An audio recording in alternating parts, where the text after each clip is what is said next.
तीन सासों की एक बहू।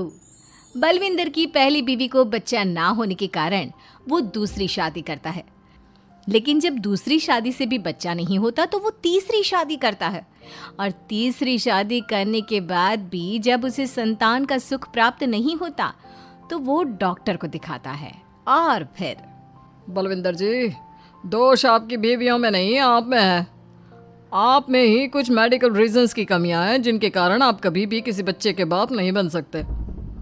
अरे बाप रे, ये तो घोर समस्या हो गई। एक बच्चे का बाप बनने का मेरा सपना था और आज वही चूर चूर हो गया। तीन बीवियों में पहली बीवी इंद्राणी, दूसरी बीवी सुधा और तीसरी बीवी कलावती। मुझे एक माँ बनने का सौभाग्य प्राप्त करना है। मुझे भी, इसीलिए तो मैंने शादी की थी। अरे लेकिन अब किसे पता था कि हमारे पतिदेव में ही कमी होगी। अब हम क्या करें? हम एक बच्चे को गोद लेते हैं। तीनों एक बेटे को गोद लेते हैं जिसका नाम प्रमोद रखा जाता है। 20 साल बाद अब तीनों भी बूढ़ी हो चुकी होती हैं। बलविंदर भी बूढ़ा हो चुका था। प्रमोद एक अच्छी नौकरी करता है। उसकी शादी की उम्र हो चुकी थी, इसलिए तीनों माएं प्रमोद की शादी पाखी नाम की एक लड़की से करा देते हैं। शादी के बाद बहू पाखी की पहली रसोई की रस्म की बारी आती है। मेरी प्रिय तीन सासू माओ, आज मेरी पहली रसोई है। बताइए क्या बनाऊं? क्या पसंद है आप तीनों को? बहू तू ना कढ़ाई पनीर, सूजी का हलवा और पुदीने की चटनी बना दे। अरे नहीं नहीं, ये क्या पसंद है। अरे पाखी बहू, तू छोले भटूरे, सरसों दा साग और मक्के दी रोटी बना और पंजाबी लस्सी भी बना दे। ओफो, सच में मेरी सौतन हो, खाने के मामले में तुम्हारा टेस्ट और चॉइस दोनों भी बकवास है। बहू, नॉर्मल सिंपल सात्विक भोजन बना दो और हलवा पूड़ी खीर का भोग चढ़ा दो भगवान को मंदिर में। अरे कैसे तुम दोनों अपनी मनमानी कर रही हो? मैं तुम दोनों से पहले आई थी बलविंदर जी के जीवन में, और तुम दोनों से उम्र में भी मैं बड़ी हूँ। इसका मतलब मैं पाखी बहू की बड़ी सास हुई? नहीं, उम्र बस एक अंक होती है। मैंने सबसे ज़्यादा देखभाल की है प्रमोद की, इसलिए मैं एक सास होने का ज़्यादा हक रखती हूँ। पाखी बहू, तुझे मेरी बात माननी होगी। नहीं, तू मेरी बात मानेगी। जो मैंने कहा है वही तू करेगी। नहीं, मेरी बात मानेगी वो। नहीं मेरी। तीनों सास आपस में चिल्लाने लगती है और फिर वहां पर बलविंदर और प्रमोद आ जाते हैं। अरे ये क्या बिल्लियों की तरह लड़ रही हो तुम तीनों सास? पाखी बहू को घर में आए पूरे 24 घंटे भी नहीं बीते हैं। बाकी तुम एक काम करो, तीनों माओं की कही गई डिशेस में से हर एक की 50-50% डिशेस बना दो। लेकिन बस, अब प्रमोद ने कह दिया सो कह दिया। तुम तीनों अब झगड़ना और बहस करना बंद कर दो।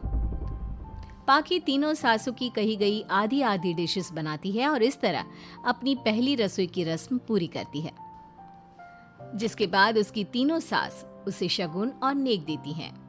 फिर एक दिन, अरे पाखी बहू, तुमने अपना सारा काम निपटा लिया है ना? तो जरा यहाँ आना। मेरे ना घुटनों की मांसपेशियों में बड़ा दर्द हो रहा है। जरा तेल या बाम से मालिश तो कर दे बेटा। तभी वहां पर इंद्राणी और कलावती भी आते हैं। पाखी बहू, चलो मेरे साथ बाजार। मुझे ना नई साड़ियाँ खरीदने हैं। तुम्हारी फैशन सेंस बहुत अच्छी है ना, इसलिए मैं चाहती हूँ कि तुम मेरे साथ चलो।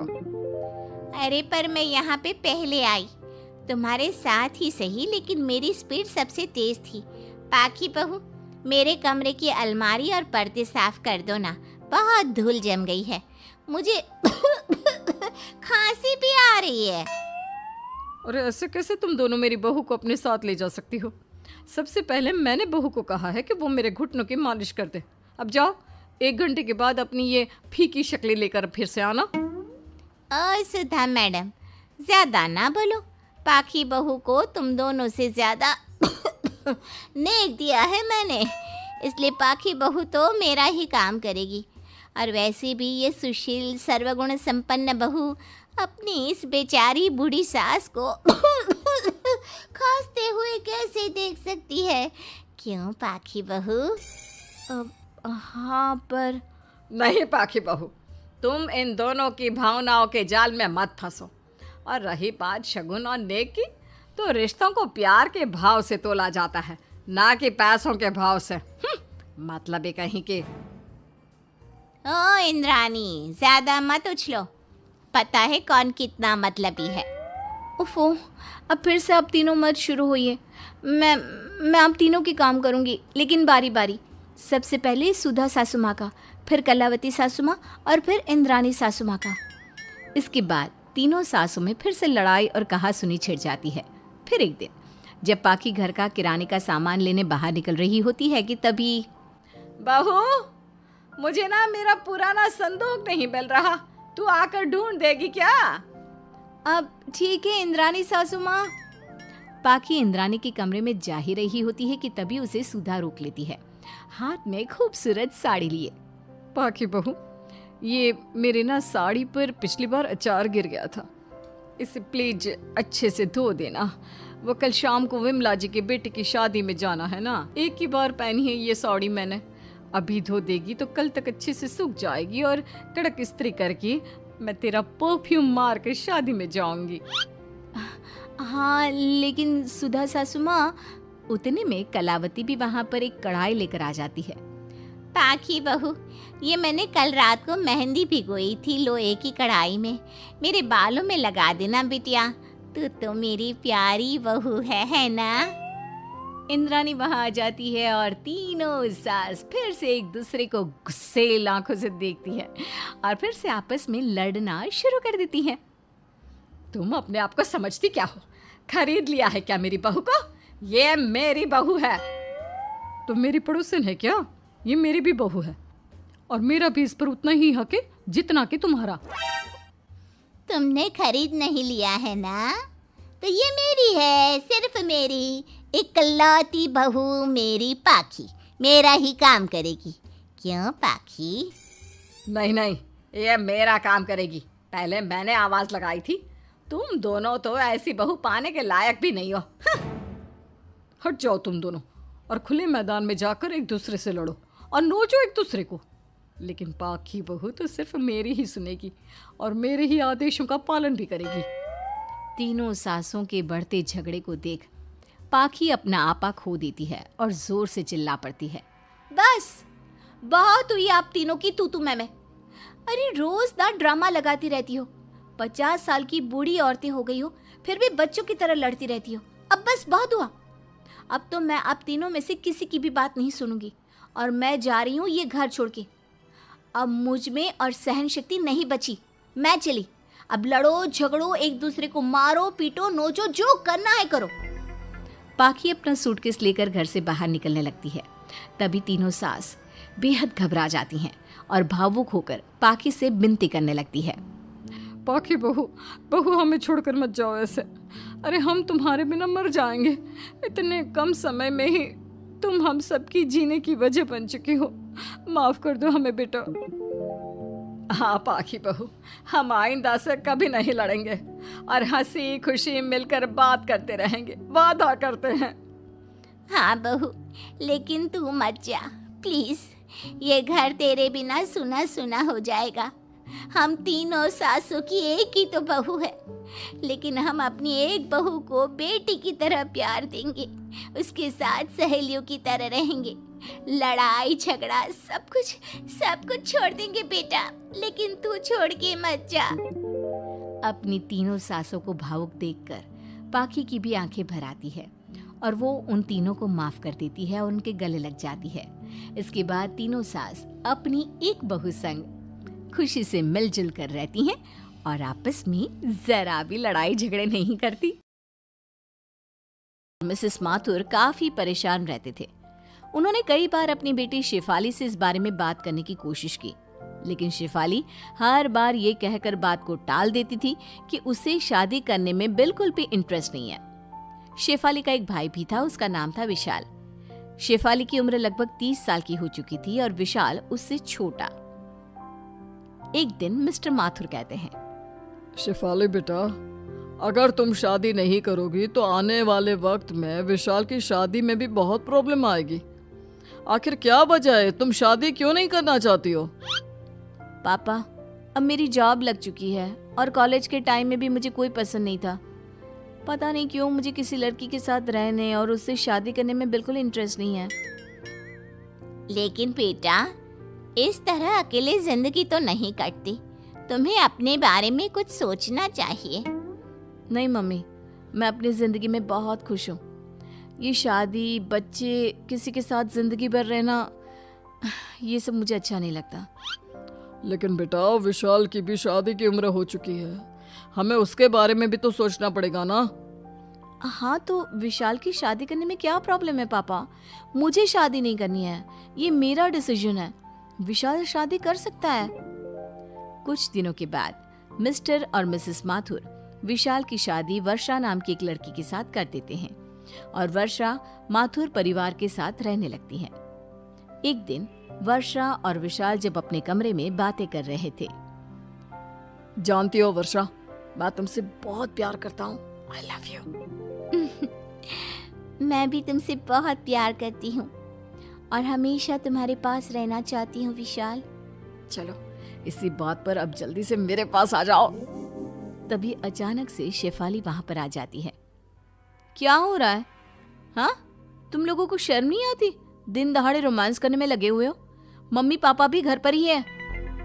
लेकिन शेफाली दीदी, हम तो अपने कमरे में हैं, किसी के सामने थोड़ी ना कुछ कर रहे हैं। बेशर्मी की भी हद होती है। आजकल की लड़कियों को तो बस लड़कों से चिपकने का बहाना चाहिए। मुझे देखो, आज तक किसी लड़के को छुआ तक नहीं है। मैं हाथ तक नहीं मिलाती किसी लड़के से। पूरी ब्रह्मचारी हूँ। लेकिन दीदी, मेरी और वर्षा की शादी हुई है, वो मेरी पत्नी है, और अगर वो मेरे पास आती है तो इसमें कुछ गलत नहीं है। अच्छा ठीक है, मुझे ज्यादा लेक्चर मत दो। तुम्हें बाहर मम्मी बुला रही थी, यही कहने आई थी। विशाल और वर्षा शेफाली के साथ कमरे से बाहर आते हैं। विशाल बेटा, बहुत दिन हो गए हम पूरी फैमिली के साथ कहीं आउटिंग पर नहीं गए। हाँ विशाल बेटा, और इसलिए तुम्हारे पापा कह रहे थे कि सब लोग साथ में मूवी देखने चलते हैं। बहुत अच्छा प्लान है मम्मी। मैं भी वर्षा से यही कह रहा था कि कहीं घूमने जाने का प्रोग्राम बनाते हैं। ठीक है मम्मी जी, हम लोग टिकट बुक करवा लेते हैं आज शाम की ही, और सब साथ में चलते हैं। शाम को सब लोग मूवी देखने के लिए थिएटर पहुंचते हैं। वर्षा और विशाल एक दूसरे के पास वाली सीट पर जैसे ही बैठने की कोशिश करते हैं। हटो तुम दोनों यहाँ से। यहाँ तुम दोनों के बीच वाली सीट पर मैं बैठूंगी। अरे शेफाली, ये क्या कर रही हो? उनकी नई नई शादी हुई है, उन्हें साथ में बैठने दो। हाँ बेटा, वो दोनों मियाँ बीवी है, तुम उनके बीच में बैठकर क्या करोगी? अरे मम्मी, थोड़ी देर इनका दूर रहना जरूरी है, बैठने दीजिए ना मुझे। और जिद करके शेफाली वर्षा और विशाल के बीच में बैठ जाती है। ये बात वर्षा और विशाल दोनों को ही अच्छी नहीं लगती। कुछ दिनों के बाद, वर्षा जरा इधर आओ मेरे पास, तुमसे कुछ जरूरी बात करनी थी। बताइए दीदी, क्या हुआ? कुछ काम था क्या आपको? देखो वर्षा, मैं चाहती हूँ कि कुछ दिन तुम मेरे साथ मेरे कमरे में सोया करो। लेकिन दीदी, वर्षा आपके कमरे में सोकर क्या करेगी? क्यों? तुमसे 2 दिन भी अपनी बीवी से दूर नहीं रहा जाता क्या? बेटा, विशाल सही तो कह रहा है, और वर्षा को तुम्हारे कमरे में सोने की क्या जरूरत है? बस ऐसे ही मम्मी, मैं चाहती हूँ कि कुछ दिन वो मेरे साथ रहे, मुझसे बातें करे। अगर 1-2 दिन मेरे कमरे में सो लेगी तो क्या बिगड़ जाएगा? बेटा, उनकी अभी अभी नई नई शादी हुई है, तुम तो कुछ भी नहीं समझती हो। अरे मम्मी, शादी होने का मतलब ये थोड़ी ना है कि दिन रात एक दूसरे के साथ रहो, एक दूसरे से चिपक कर रहो। अब हो गई ना शादी। मुझे देखो, 30 साल से ऊपर की हो गई हूँ, लेकिन अभी तक ऐसी कोई फीलिंग मेरे दिल में नहीं आती। माथुर परिवार शेफाली की इन हरकतों से परेशान हो जाता है और फिर वर्षा और विशाल मिलकर एक प्लान बनाते हैं। शेफाली दीदी, मेरे ऑफिस का एक कलीग है, उसने अभी अभी ज्वाइन किया है। कुछ दिन वो हमारे ही घर आकर रहने वाला है। अरे, ऐसे कैसे कोई अनजान लड़का हमारे घर में आकर रहेगा? अरे बेटा, किसी की मदद करने में क्या बुराई है? अच्छा ठीक है, लेकिन उससे कहना कि घर की औरतों से थोड़ा दूर ही रहे, ज्यादा बात करने की और चिपकने की जरूरत नहीं है। और कुछ दिनों के बाद अमन नाम का एक लड़का, जो शेफाली की उम्र का था, मिस्टर माथुर के घर पर रहने आता है। एक दिन सुबह के वक्त। वैसे शेफाली जी, शायद आपसे किसी ने कहा नहीं, लेकिन आप दिखने में बहुत खूबसूरत हैं। देखो, तुम अपने काम से काम रखो, मुझे इस तरह की झूठी तारीफ बिल्कुल पसंद नहीं है। लेकिन मन ही मन शेफाली को अमन का अपनी तारीफ करना बहुत अच्छा लगता है। और फिर अगले दिन, शेफाली जी आप ऑफिस जा रही है, मैं भी उधर ही जा रहा था, चलिए मैं आपको छोड़ देता हूँ। अरे नहीं नहीं, मैं अकेले चली जाऊंगी, मैं किसी लड़के के साथ घर से बाहर जाना पसंद नहीं करती। अरे कोई बात नहीं, एक ही रास्ते पर जा रहे हैं, इसमें क्या हुआ, चलिए बैठ जाइए। वो चलो ठीक है। शेफाली अमन के साथ चली जाती है। एक दिन ऑफिस से आने के बाद, माँ मेरी तबीयत ठीक नहीं है, मैं अपने कमरे में आराम करने जा रही हूँ, आप प्लीज़ मेरे लिए कॉफ़ी बना दो, बहुत सर दर्द हो रहा है। बेटा मुझे तो अपनी किटी पार्टी में जाना है, बहुत ज़रूरी है, और तेरे पापा भी अपने दोस्तों से मिलने के लिए गए हुए हैं। कोई बात नहीं माँ, वर्षा से कह दो वो मेरे लिए कॉफ़ी बना देगी। वर्षा शॉपिंग पर गई है विशाल के साथ, बेटा तुम खुद बना लो ना। इतना कहकर मिसेस माथुर वहां से चली जाती हैं। वर्षा के सर में जरा सा दर्द होता है तो विशाल कैसे लपक कर उसके लिए दवाई लेकर आता है, उसके लिए चाय बनाता है। यहाँ मेरे लिए कोई भी नहीं है। तभी वहां पर अमन आता है। किसने कहा आपके लिए कोई नहीं है, आप आराम करिए, मैं अभी आपके लिए कॉफ़ी और आपकी दवाई दोनों लेकर आता हूँ।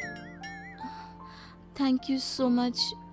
थोड़ी देर बाद अमन शेफाली को दवाई देता है और अपने हाथों की बनी कॉफी भी पिलाता है। वैसे शेफाली जी आप गलत सोचती है, देखिए लड़के उतने बुरे भी नहीं होते, और अगर जिंदगी में एक लाइफ पार्टनर हो तो जिंदगी आसान हो जाती है। ठीक कहते हो, तुम्हारे आने के बाद मुझे भी ऐसा ही लगने लगा है। लगता है मुझे भी अब अपनी जिंदगी के बारे में कुछ सोचना चाहिए।